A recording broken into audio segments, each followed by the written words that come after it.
இறைவன் மிகப்பெரியவன் ஒரு படம் ஒரு செய்தி. இன்றைக்கு இதுதான் படம். நீங்க ஜூம் பண்ணி காட்டலாம்.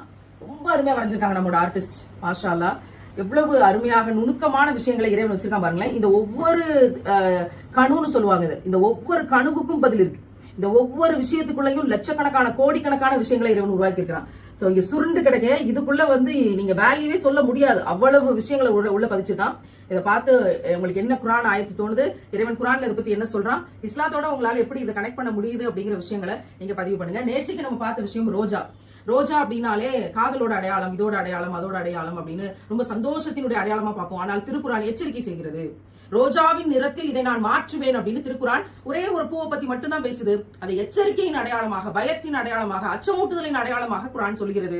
அதுலதான் நுணுக்கங்கள் இருக்கிறது. அந்த சிவப்பினுடைய அர்த்தம் இருக்குது. இறைவன் அதனாலதான் ரோஜாவை கம்பேர் பண்ணி சொல்றான். ஏன் ரோஜாவை இதற்கு அடையாளமா சொல்லியிருக்காங்கிறத நாளைய காணொலியில பார்க்கலாம்.